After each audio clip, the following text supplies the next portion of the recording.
Ready? Okay. Everyone good? Okay. Hi, everyone. Thank you so much for joining us.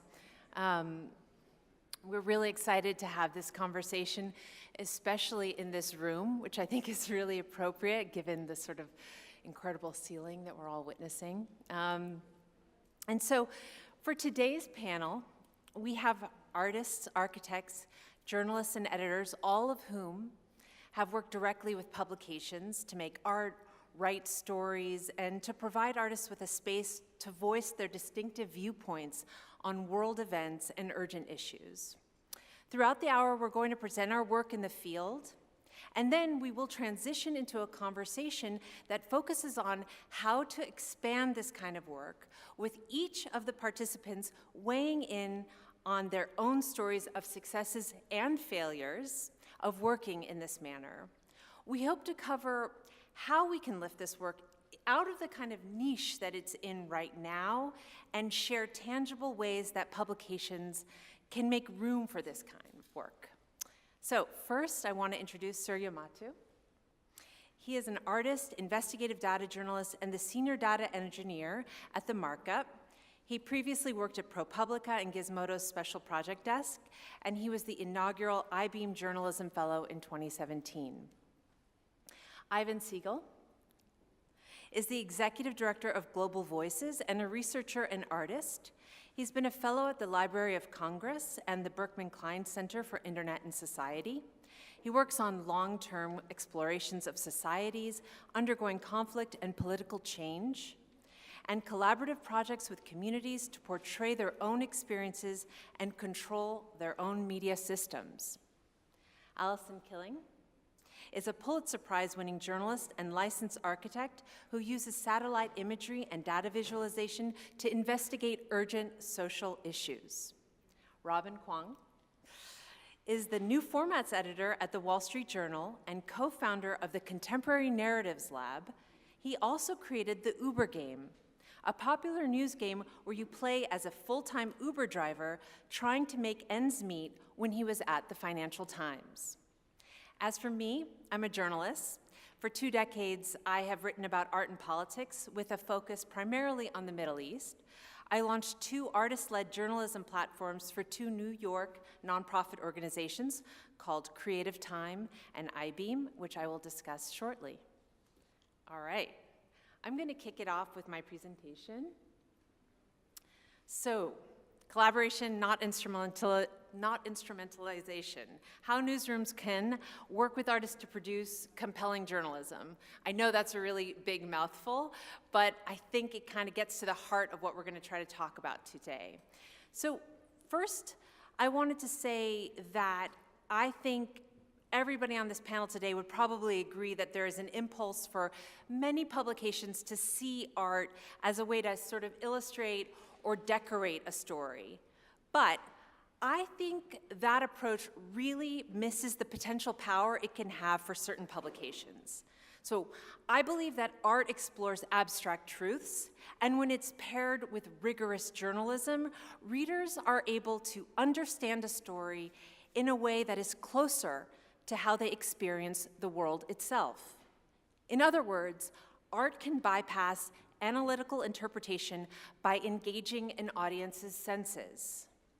I'm going to do a very quick sort of history of art and how we got here. So I come a little bit from a fine arts perspective, meaning the organizations I worked for were really steeped in working with visual artists and social justice activist artists.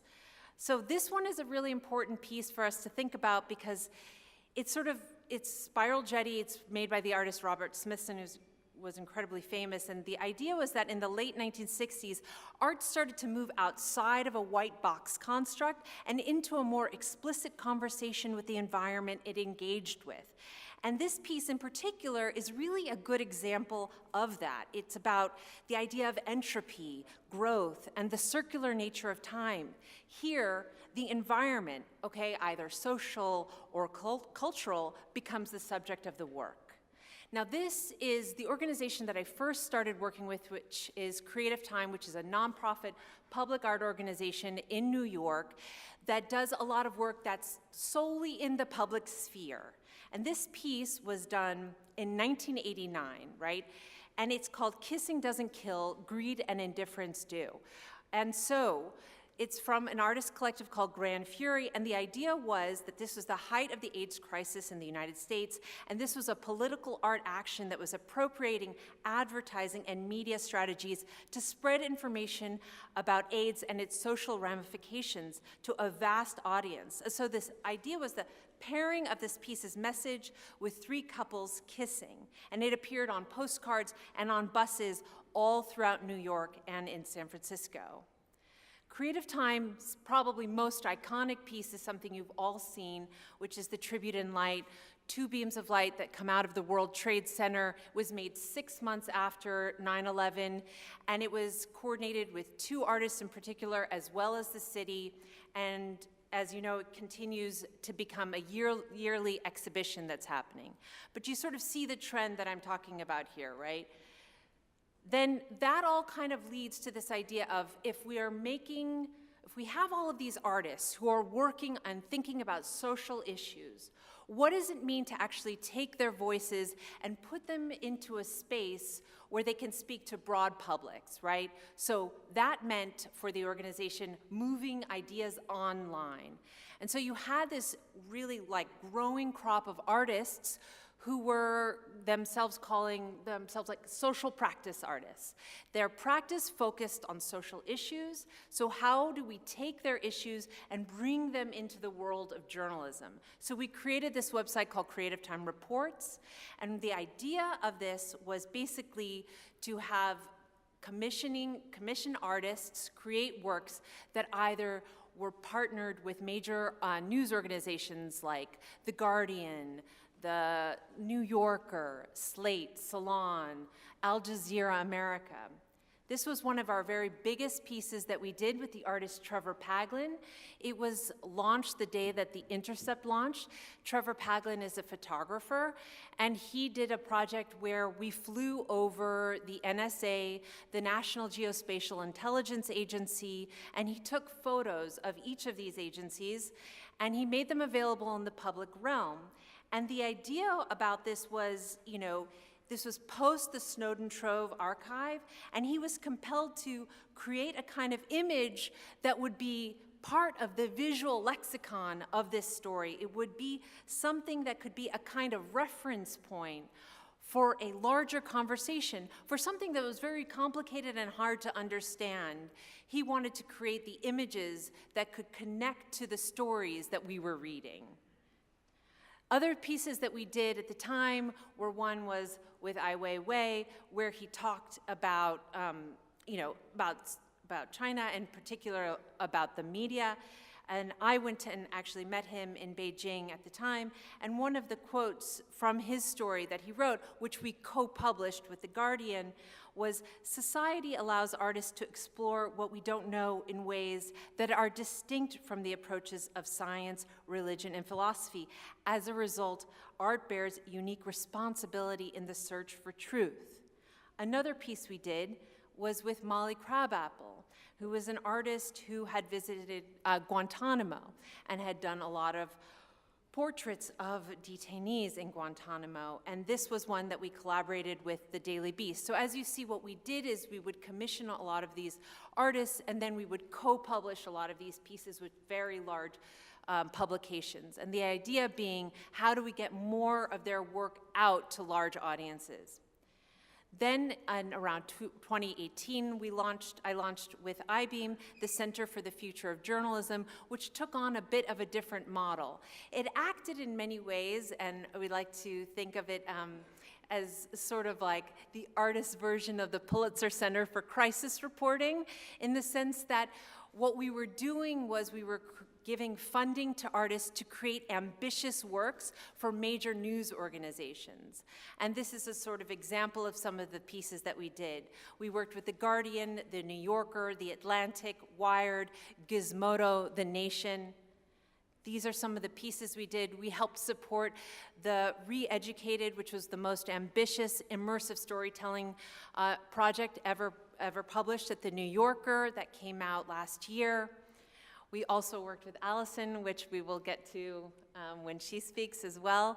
And then we also, one of the most recent pieces we did was a VR 360 project on the Red Summers, which was with The Guardian, with the artist Bayate Ross-Smith, which really investigated the summer of racial terrorism in the United States against Black Americans. And so this is a little snippet of my own work that I've done, and now what we're going to do is move on to Allison. Oh, sorry, very last thing I wanted to say is that the final thing that I did, and I'm doing right now, in an effort to sort of groom more artists to work in this way, is I'm teaching at the Rhode Island School of Design, along with Jake Charles Reese from the Center for Investigative Journalism, a course in which we're teaching artists how to sort of gear their projects that will then sort of be able to live within newspapers or magazines. Sorry, Surya, you're next. Sorry. Let me see. Hi, everyone. So my name is Surya Matu. I'm an investigative data journalist at the Markup, which is a nonprofit news organization based out of New York City. So I've got a couple of slides that I want to go through, but essentially, I just want to kind of walk through my journey of how I got here to journalism, because it was kind of like a winding path. And kind of to Marissa's point, I think there's many different ways in which people do this work, and I think I just have one example of what that looks like. So my background, my academic background is in engineering. I studied electronic engineering. And after doing a bunch of engineering stuff, I found my way into art school. I was always interested in creative technology, finding creative expression using technology, and that was kind of my personal passion. And I found myself constantly gravitating towards projects that were around like revealing the invisible kind of hand of technology, you know, all these things. So because of my electronics background, I had a deep understanding of technical protocols. And the thing, like, you know, so stuff like Bluetooth and Wi-Fi and, you know, all these things we use every day. And personally, I was always really interested in the humans that made those protocols. Like, what were the decisions they were making when they made those protocols? Because as technology proliferated over the last 20 or so years with the proliferation of the internet all over the world, those protocols' social implications suddenly had a lot more power. So the first project I want to show is actually, it was when I was in grad school. I was exploring Wi-Fi. So I think you have my slide? Yeah. So this is back in 2014. I was in New York City, and there were these companies that had just kind of popped up that were offering in-store targeted advertising like you could get on the web browser. So basically the premise of these companies were, hey, you know how they were telling stores like The Gap and Whole Foods and other like, you know, supermarkets and like fashion stores, do you want to target people who come into your shops as well and as specifically as you target them online? We have a new technology, a new product for you where you can basically track how people are moving through your stores so that they can get these kind of really specific, granular targeting campaigns targeted to them. So if you want to know like how often someone's coming to your store, we have the product for you. So I saw this and I was like, this sounds weird and creepy, and I don't know why, but something sounds funky about this. But because I have a background in engineering, I could dig deeper into how they were doing it, what the actual product was. And when I dug in, they basically were relying on Wi-Fi. So I'm sure everyone here has had the experience of having their phone's Wi-Fi on and then not being connected to a network, right? And then like when you go home, your phone automatically connects to the Wi-Fi network. So the way that actually works at a protocol level is that your phone has a list, or it used to, it's changed now, but it used to have a list of Wi-Fi networks it had connected to. And when you weren't connected to a network, it was constantly going through that list of networks trying to find them. So your phone is kind of this like incredibly desperate device just trying to connect you to Wi-Fi because most people didn't want to use the data plans of their cellular networks because those were expensive. So the protocol was designed to make connecting to Wi-Fi a very easy thing to do, and the way they did it was they just broadcast all this information into the ether, because like what's in a Wi-Fi network name, right? It doesn't really matter, and if you put the network name in the broadcast, it saves like 2 seconds in the connection process and makes it a little more seamless. So I started digging into this stuff, wrote some code to kind of see what this data looks like. And what I noticed was that people hadn't taken into account how personal Wi-Fi network names are. So if you think about it, like every Wi-Fi network you've connected to, if your phone is broadcasting that all the time unencrypted, that actually tells a lot about you, right? It tells you the places you've been to, the conferences you visited, the hotels you stayed at. It was also like kind of serendipitous for me because I did this project while I was in grad school where I knew a lot of the people around me. So I could really, from the list of networks I was collecting, I could see who they were. Like it was quite clear to me that, oh, this is my friend Adam because he's been to Florida and he told me he went on to this conference or whatever. And I started writing code to kind of like dig into this, and what I ended up with was these Wi-Fi portraits. So I actually made these portraits of people. So can we have the next slide, please? So I started making these portraits of people, which was just essentially a list of their Wi-Fi network names and the MAC address, which is the unique identifier of their device. And this is the data that these companies were essentially relying on to target you in the stores. So this is how they were. So they were saying it's totally like anonymous, no private information. We're just getting like these Wi-Fi signals, totes cool, no problem. And then the reality is there's a lot of really specific information. So the experience I had doing this project was talking to people, telling them all this stuff about, Wi-Fi works like this, there are these things called beacon frames, blah, blah, blah. And I could see their like eyes glaze over, completely uninterested. And then I would say, oh, anyway, here's your portrait. Here's what I found about you. And they would see their network names, and their reaction would always be, oh my God, how did you do that? And I would always have to say, I just told you. I literally like 30 seconds ago told you exactly how I did it. But that was a really important moment for me because I understood there's a huge difference between telling people how this stuff works kind of cerebrally and showing them what it looks like for their data. So like this person, like this portrait, there's a network name on there called Umpalai Umpato. And that network actually belongs to her sister's home network in Uruguay. And that's the first sound her nephew ever made. Her sister and her husband thought it'd be funny to make that the Wi-Fi network name. And I showed her this portrait of hers in New York. And she saw this and she's like, how do you know about Umpalai Umpato? And I'm like, oh, your phone is just broadcasting it out. Like literally everywhere you go, your phone is just telling the world, I've been to NYU, are you here? Umpalai Umpato, are you here? And it just completely changed like the way in which she thought about her data and like what it can be done with it and how personal it really can be. So this is the kind of how I fell into this work. I was kind of coming from like a technical background, but trying to find ways to talk to people about where the technology meets society and like what those intersections are. So the people who made these protocols, right, they weren't thinking about the privacy implications. They were solving an engineering problem. But because of the way these things have scaled and the way that culture just gets embedded into the technology as we start using it at a large scale, these issues come up. So there's this constant cat and mouse game, and that's kind of where I spend a lot of time thinking. So I have one more project I want to show, and then we can move on. Are we good on time? Yeah, no, we're good. Unfit. Yeah, so I'll do this, yeah. Okay. So the second project I want to talk about is Unfit Pits. This was a collaboration with an artist, Tiga Brain, and this is around 2015, again in New York. At the time, there was this huge chatter around fitness trackers, and basically around then, insurance companies had started coming out with these programs where they would say, if you get a discount, you can get a discount on your health insurance premium if you let us track your data.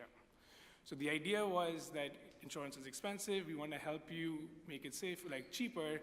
If you track yourself, we'll give you an insurance discount. And it seems like a reasonable thing to do, right? It's like, I don't care if my health insurance company, some people felt that, I didn't feel that, but some people felt, I don't care if my health insurance company is getting this data, I get a discount. But the real problem with it from our perspective was that if you start tying health insurance to something a fitness tracker can measure, you've really reduced the scope of what a healthy person is, right? So if you think about fundamentally what a fitness tracker is, it is an accelerometer, which is a sensor that measures acceleration. So like, it's not good at measuring this, but it is good at measuring this. And the reason it measures that is because acceleration is a good proxy for motion. So when you walk, we don't walk at kind of a linear pace, we walk with like kind of a gait. And that's what an accelerometer is measuring. Now, if you think about that is what a fitness tracker can measure, and now that is being used as a way to measure health. Think about all the people who get left out from the conversation of health, right? Who has to now prove to this simple sensor that, you know, maybe I didn't walk 10,000 steps a day, but my doctor told me not to walk 10,000 steps a day. You know, like maybe my profile doesn't fit into the median of what is like healthy. And all these people who kind of are on the edge cases or outliers or just even slightly off the median suddenly have to now prove to their insurance companies that, you know, they are healthy in fact. Can I get the next slide, please? I think I have one more. So this is kind of how we did it. There's a video that you can go to. If you go to unfitbits.com, you can watch our video. We kind of made like a spoof startup where we told you how to free your fitness data from yourself and encouraged you to essentially spoof your fitness data to get the insurance discounts without doing any of the exercise. And the idea was to just give people a sense of how dumb these trackers are and how easy they are to spoof. And the thing we really wanted to highlight was how if you start normalizing this, this is going to have like punitive measures where doing what we were saying to do was actually going to become risky. But like what we noticed is that people had this problem all the time. Someone left their fitness tracker in their washing machine and then they got 15,000 steps. Now in the future, if that's considered illegal or like mischief because from an insurance perspective because you lied to your insurance company, is that really the fault of the person who's using the tracker or of a system that is kind of taking one side versus the rest? So these are the kinds of things I used to do, and then I'll have one more slide, and then I can stop. And that's kind of culminated in the work I do now at the Markup, which is sort of this investigative data journalism, where what I learned from the art projects and this kind of way of thinking is that in order to get people to meaningfully understand how technology affects them, you need to give them a sense of agency around the role technology plays in their life, not apathy. And usually when we talk about technology, there's a huge sense of apathy. It's unclear how these things work. They seem really complicated. But in reality, if you can just like get behind the protocol, right, and just kind of put that aside, there's human beings making this stuff, and they're making it with a set of assumptions and values embedded within it from their perspective. And what I try to do is just build tools that allow people to bring their values to the technology they use. So Blacklight is a real-time website privacy inspector, and its goal is essentially that you can type in any website into it, and it'll give you a real-time report of all the different trackers that are on this website. So, you know, in the past, there are tools that exist that are in a similar ecosystem, like ad blockers, for example, allow you to block, browser extensions. They allow you to block all the trackers on your site. There have been a lot of studies done in academia that shows you the implications of privacy and all the different trackers that, all the different ways websites can track you. But there's no easy way for someone who doesn't have a technical background to be able to ask questions of these devices, of these websites, and the people who make them. So the goal with Blacklight was to give people a real-time report that was fairly easy to understand but was technically specific so that they could go, like imagine a parent whose kid's school has a website that has a bunch of trackers. The goal with Blacklight was to allow them to go to the school and say, hey, excuse me, can you tell me why your website is doing this? And someone would have to actually answer for that. So that's kind of my journey. I started from the art stuff, but all of that thinking kind of came from an artistic practice but went into the journalism, and now I'll shut up. Thank you.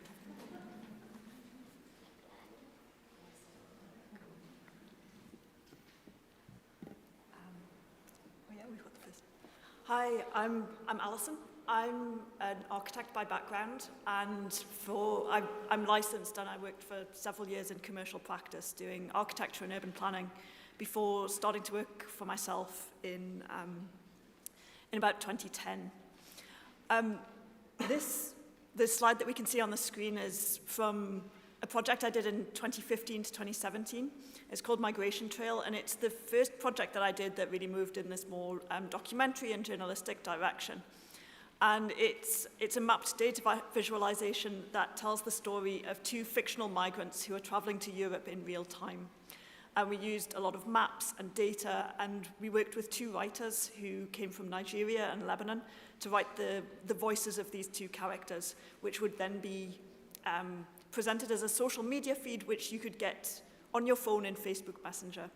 The idea with this project was to bring more attention to an issue which was clearly important but didn't seem to be getting as much attention as it needed, as it deserved, and also to try and tell the story in a new way, because I was finding that, well, I had heard that even when stories about migration were being told, that they actually got some of the lowest traffic on news sites, websites. And so this was about trying to tell it in a way that would make it immediate and more intimate for an audience. Can we have the next slide? This is a project which came out of an arts workshop in 2018, 2019, and this was the first work that I did with BuzzFeed News. And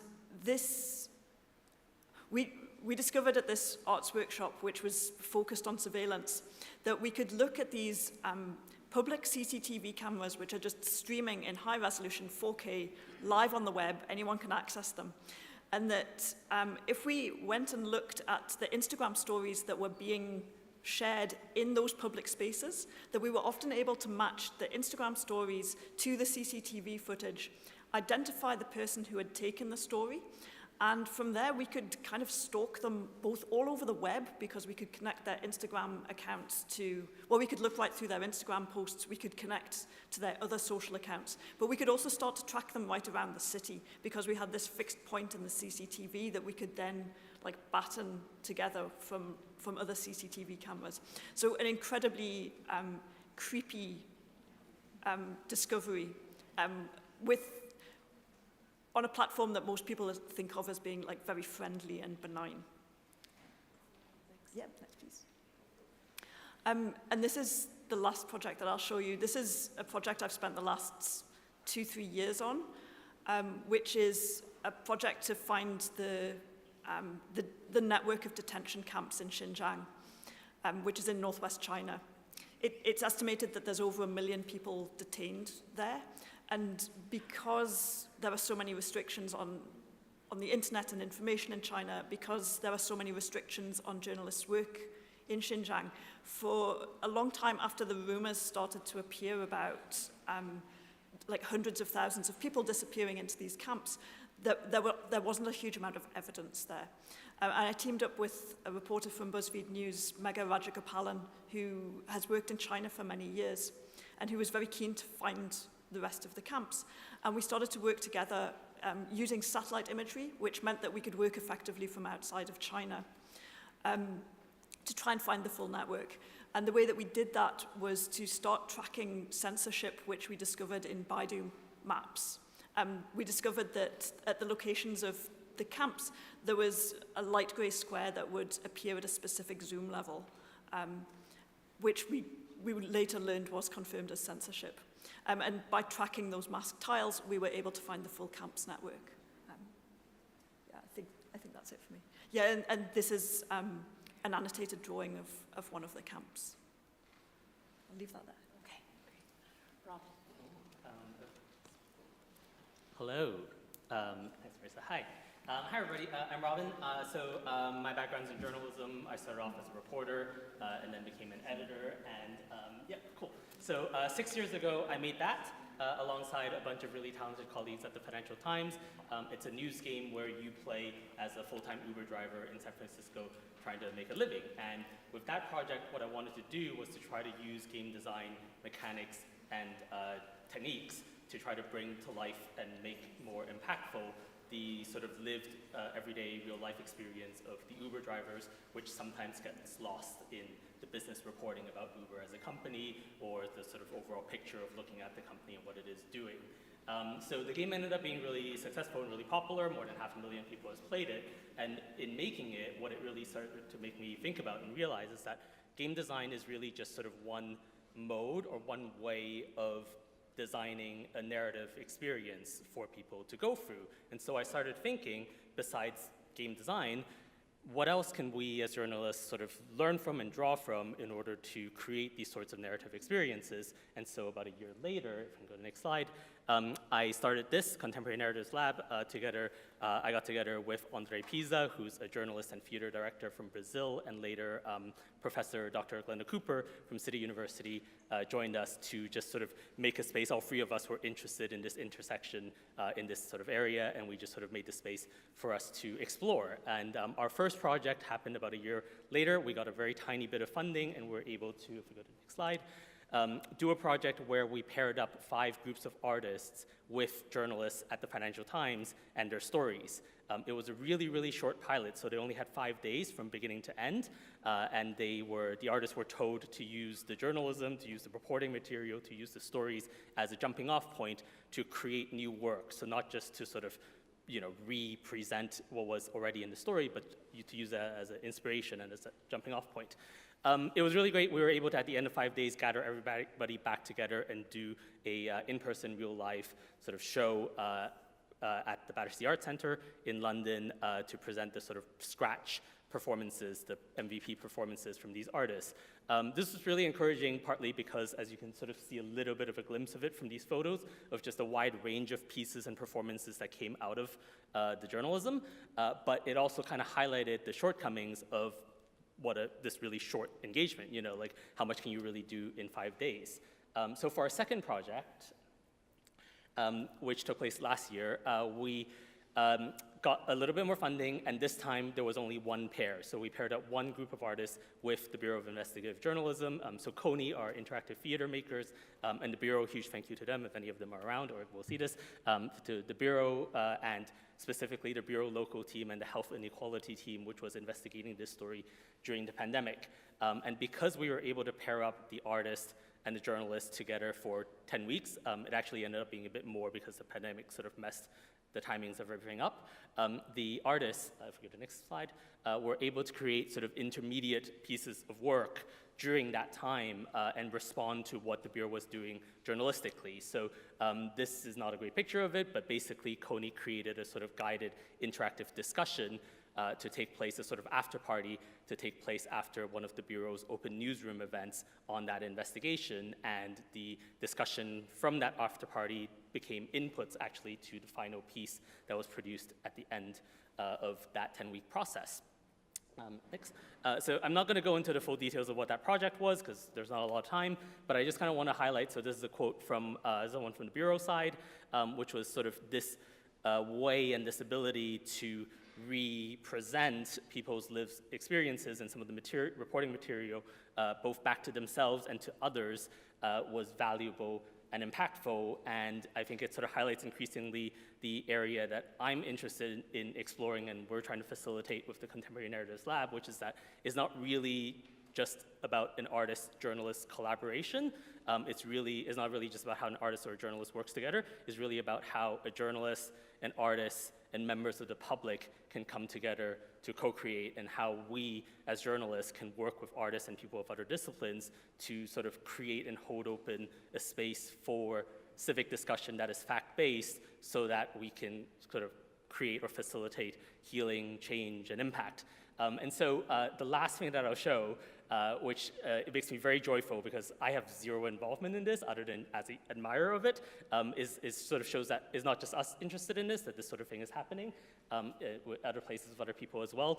So this happened in Toronto. This is from Talk Media and Adam Chen, who for this festival last November used an online platform called Gather, and they worked with a bunch of residents and groups of different people in Toronto to create, if we go to the next slide, an interactive, multimedia, massively multiplayer online exhibition space, basically, that was open for a week, and everybody sort of got to create their little avatar and go in and interact with others and experience the work and experience the journalism. And this is really exciting to me because this shows that some of this work can be done entirely online, can be done entirely digitally, and that technology is actually sort of creating new ways for us to do these sort of collaborations or to open up these sorts of spaces. Yeah, that's me. Okay. Ivan. Thanks. Good morning, everybody. So I'm going to talk a little bit about some of the ideas surrounding and definitions that kind of make working with art at the intersection of art and journalism challenging. And it always makes sense to start with some definitions. So I'm going to choose a definition for art that, of course there are many, but I'm going to choose one, which is art is something that unsettles thought. It unsettles our perception of space, or in Ai Weiwei's memorable phrasing, it's a nail in the eye. It's something that changes the way we see, changes the way we perceive the world around us. And this function of art has, of course, there's many other definitions. There's didacticism, there's all sorts of ways that art can be in the world. We've heard some of them this morning. But this way of being, this kind of motion or direction, doesn't necessarily sit very well with the basic goals of journalism. The basic definition of journalism is to inform, to explain, to investigate, and to set narrative frames for thinking about how the world works. And so the explanatory function versus the kind of shock function are two epistemic systems that don't necessarily merge very well. And it can, sometimes they do, but oftentimes they kind of sit in what do we call something like a knowledge hybrid, because each of them are systems for creating knowledge. So I thought what I would do as I was thinking about what to say was to say, what are some different approaches for building these kinds of knowledge hybrids so that one can try to merge different ways of thinking. And I'm going to show a few different works that I've done over the years, basically as ways to illustrate some of these ideas. So the first one is a deranged or destabilizing of the norms of journalism. Oh, I should also say, by the way, that every piece of work that I'm showing here has some truth or reality-based element, even if it is not ultimately the object in its current form, but all of it partook of or was part of a journalism experience at some point in its path. So the idea of a deranged or destabilizing norm is that the way we practice journalism has very strict rules. So for example, if you have an image that you share, you have to caption it. You have to explain where it comes from. You have to explain who took it. You have to explain its copyright. And that creates a placing of the image as in a secondary or illustrative role to the text surrounding it. The work that I just showed up here, this is from an 8-year project that I did in Central Asia and Siberia called White Road. And this is an exhibit that was in the Corcoran Gallery of Art in Washington, D.C. in 2012 and 2013. I'm just showing this image to try to illustrate a way of exploding a narrative outside of a typical architecture of a 7 or 8 image story that is standard for the photojournalism world, in which images are captioned and images are subordinate to text. And in this case, the work ended up being a 2-volume book in which text and images were separate volumes. So you had to reimagine and place them together in your head rather than having the relation explained for you. The next slide, please. So this is a similar project. This is a project called KCR, Karachi Circular Railway, and it's an exploration I did about urban landscape in Karachi in 2014, 2015, and this slide is an example, is a public art installation in the heart of Karachi showing the work. It's a similar kind of challenge.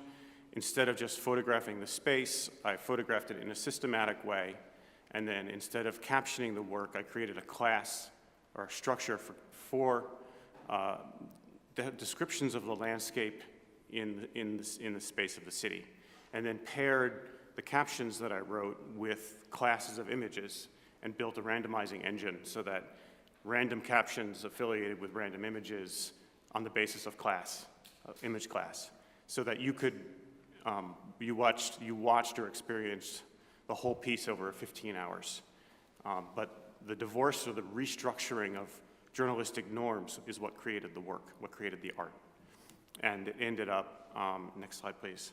This is just a single slide from that set of images of about 10,000 images in the original, in the whole set, and a large body of text that continuously reaffiliated with one another. The third version, the next approach that I want to talk about is called speculative futures. So that first one is deranged or destabilized norms. The next one is speculative futures. Speculative, Next slide, please. Yeah, thank you. So when we take a picture and show something about the world, we're trying to describe it as it is. And, but another way of imagining the world is what it might be, and to look for conceptual or symbolic meaning in images and try to highlight them in that context. This is a picture from Mariupol in 2016, which has currently been destroyed, as probably many of you know. I went there in order to imagine what it was like to live in a city that is at peace, but right next to a war zone. And I photographed it with the intent of finding, sort of attending to visual cues that were symbolic of the potential alternative future of being back in war. So these large objects that are painted with flowers are called tetrapods, and they are used in ports to hold back the sea. And they became symbols in the war of Ukrainian resistance. And here they're painted with Ukrainian flowers, folk flowers. And of course, they didn't actually hold back the war, as we know, but they were symbolic thereof. And next slide, please. We've seen over the past month many, many images of people fleeing from Ukraine, and it's a typical photojournalistic trope, documentary trope of migrants departing from conflict zones that looks exactly like people moving throughout their daily lives on buses, in cars, in transport. So this is an image. I took many, many pictures of people traveling on buses and in commuter spaces, and this is one of those pictures that is very similar to what we've been looking at over the last month, but slightly and uncannily different. You'll notice the rows. This project was published with Creative Time reports, and interestingly, I tried to publish it with Foreign Policy, and they said, well, it's too conceptual for us. So in every one of these cases, like some of this work was published as journalism, but then represented or recreated in an arts context. Next slide, please. I've got one more model that I'm going to show. It's called reconfigured collections. So a collection is a body of work, like an archive. And one practice that I tend to do is work with either established collections or I make my own, and then I alter it in very particular ways. So the first conflict zone that I covered was the first Chechen War in 1996. And I went there to photograph the horrorscape of Grozny at the end of that conflict. And I published that work as a relatively straightforward landscape journalism piece. But at the same time, I started making photo montages and photo collages out of that work. And in Russian Soviet history, there's a very famous war photographer, a man named Yevgeny Khalday, who some of you may know this image. He was a photographer in World War II, and he photographed and actually staged the very famous image of Soviet soldiers on top of the German Reichstag after the Soviets entered Berlin. And there's all these men standing and holding Soviet flags. And he staged that picture, it's fake. And I had the opportunity to meet him in Moscow in 1996, and I took his portrait. So what I started doing was I cut his eye out of that picture, and I made a series called Yevgeny's Eye. And I've been placing his eye into reconfigured works as part of a montage. So this particular image is from a destroyed Soviet mural in Chechnya, in Grozny, and the eye in the center is Yevgeny's. So one more project quickly to show. I worked with archives in the Library of Congress in Washington, D.C. for a couple of years. Still am when I find the time. Based on the collections that I'm working with, there are called the Captured Collections. They're a body of newsreels, documentary, and propaganda films from World War II. They come from Germany, Italy, and Japan. And what I've been doing is systematically rephotographing them and then building new films and new storyboards out of the basis of that material, using the narrative voiceovers from those films as capturing snippets of text from those voiceovers to name the pieces. And I'm just going to show you 2 slides from one of them. This is a short film I made called These Are Clear Proofs. And I'm projecting it on the side of the Newseum, which is a museum for the news industry in Washington, D.C. Next slide, please. And it's projected actually on the First Amendment. And this particular film is about an incident that was filmed by a German newsreel company of an American military exercise in 1934. And that was about them pretending to suppress a communist demonstration and using tear gas and machine guns. So it's like a piece of Nazi propaganda made in collaboration with the American military in the 1930s. And I placed it on the First Amendment. This was during the time of the Trump attempted takeovers of basically of America. So this is a way that I'm kind of combining or using the language of news, but then remaking and reconfiguring those collections. So I'll stop there. Okay, that was really excellent. I actually want to talk a little bit about what you just said and ask Robin a question about this, because you use the language of an editor who said to you at Foreign Policy that this was too conceptual for us. Now, I have to also say that very often when I was working in this way, I would approach and create these partnerships with publications. And one time, I won't say the publication, but I was accidentally CC'd on an email in which my project, it was called Hippy Dippy, and and it was sort of like seen as a sweet idea, artists weighing in on the news. But it was also things like too conceptual were often thrown at us. And I feel like over the years, a lot of these projects that we've been talking about have proven themselves to be far beyond, sweet and sort of, relegated to the back pages of a newspaper, but actually have shown how serious and thought-provoking and important they are. Yet you still find that a lot of editors are either A, struggling to show their higher ups that this work is worthy and deserves the time and resources at a publication, or you're just seen as it being like not really serious. So Robin, you're actually in the position at a publication, in an editorial position. What are some of the struggles you feel are, you have when trying to advocate for this kind of work at a publication? Yeah, absolutely. Thanks, Marissa. I totally hear what you're saying and feel your pain, because some of the work that I was doing at the FT was possible in part because my job title then was Special Projects Editor. And so the idea is that even in an institution, you have to have, it's considered different, it's considered special, it's considered not part of what we do.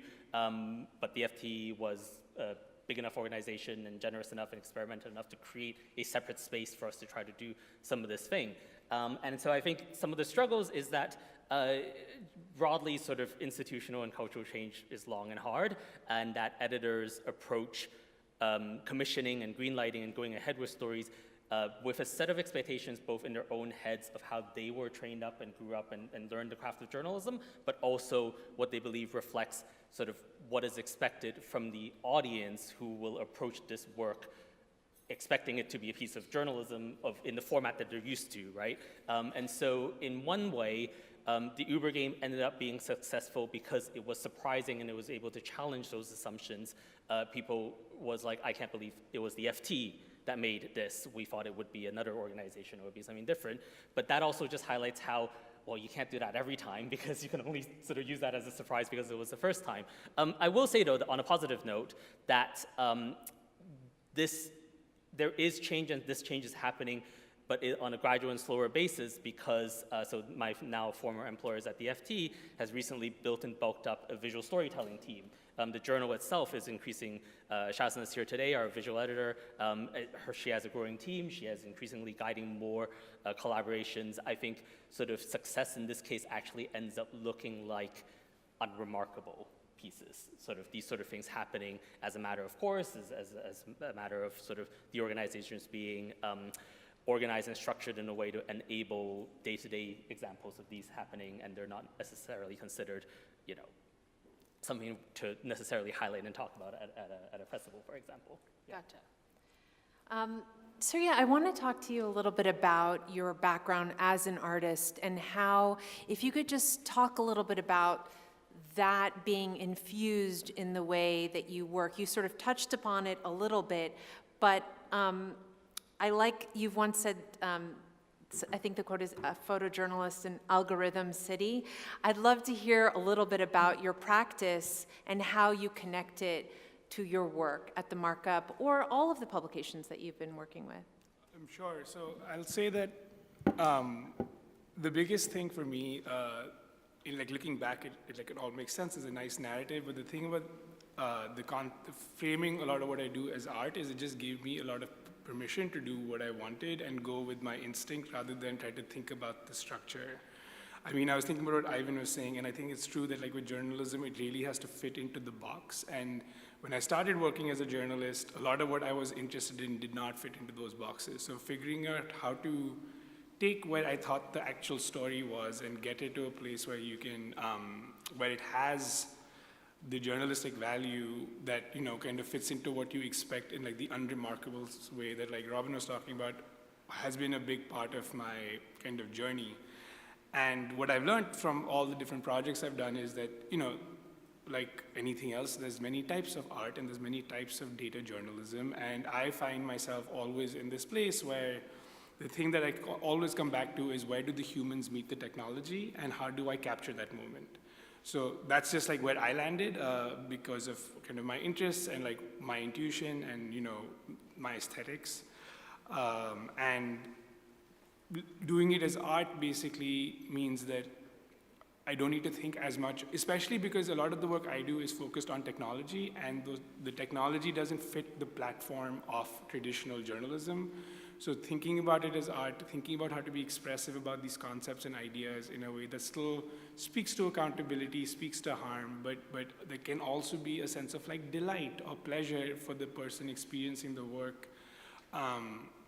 It's easier for me to kind of think of that as art and do that as art and then take pieces of that and put it into the journalism. Allison, I wanted to ask you a little bit about your role.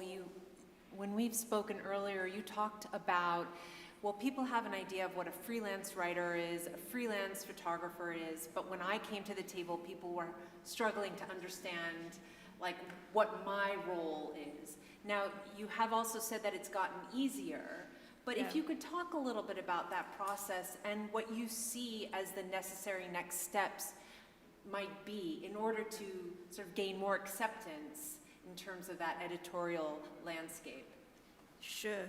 So when I did the Instagram project, I'd worked together with a colleague sort of and done that initial research, and we were like, you know, this is actually like a really interesting news story to pitch to publications. And I tried to make a whole series of pitches, and what I was continuously getting back was that people were saying like, okay, like, you go away and like do your project, do your research, and then, you know, send us the report, send us the press release, and then we'll think about publishing it. They didn't really know, and they were saying like, you know, it sounds cool, but this isn't something that we would get involved in ourselves. And it was just like they didn't seem to know what to do with someone who wasn't a writer or who wasn't a photographer, like the standard sorts of people who they work with. The problem with what they were suggesting was that it left me to do all of this work of basically like researching and reporting out this story doing it for free and then handing it over to them to publish. And those people were getting paid. So there was a real financial problem in there. The way that it finally got published, I was already starting to work with BuzzFeed, and so already had those relationships with them, and we ended up working together on this as well. But when I came to work with BuzzFeed on the Xinjiang story, Mega and I had actually met at a workshop in the summer of 2018, and this workshop was 10 days long. We'd had a lot of time for the whole group of us there to get to know each other, to get to know each other's work, to hang out, and also to discuss ideas. And Mega she had been the first journalist to visit one of the camps in Xinjiang, and shortly after that, her visa didn't get renewed and she had to leave, but she was still keen to work on it. And she'd been thinking about satellite imagery, but didn't have a huge amount of experience. And I had that experience. And so we got talking about